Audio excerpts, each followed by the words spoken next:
In this video, we're going to cover types of lights and the effects they have on the lighting of an area.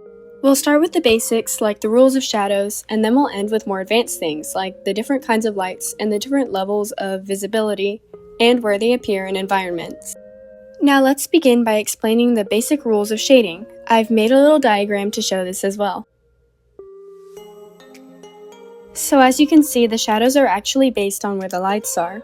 Put simply, if the light source is coming from one side, all the shadows will be on the opposite side. For instance, if the light is coming up from above, most of the shadows are going to be on the bottom side of an object. And for this video, I used a simple sphere as an example, but it gets a bit more complicated when you're considering other objects or people, where there are multiple planes and you have to think about each of them individually affected by the light source. We won't be covering how to consider things with multiple faces, but if you want an in-depth video on just that, then make sure to comment so I know. But anyway, if you want to practice the rule of shadows I just taught you a bit, just draw a simple sphere on your canvas. Then just pick a random space for the light source to go and practice drawing shadows on the opposite side of the light source. Once you master that part, it's now time to talk about some more advanced lighting stuff. So I mentioned this in the rendering video, but the most common lighting scenarios are where either the shadows are cool colored and the lights are warm colored, or the shadows are warm colored and the lights are cool colored.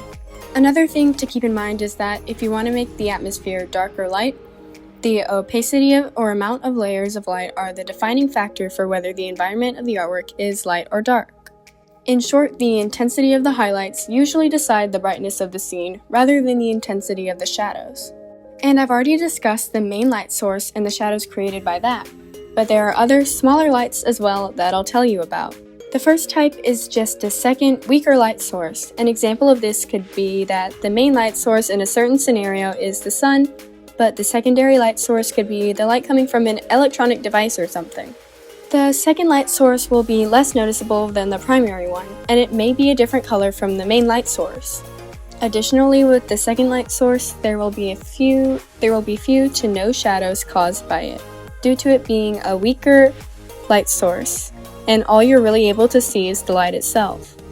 And another type of light is rim lighting, which is when there's a light from behind the subject that causes only the outline of the subject to be highlighted. It's mainly used in art to add a cool effect to an illustration. And another type of light is when the color of one object reflects on another object. For example, the color of the grass could be visible on a side of the apple touching it.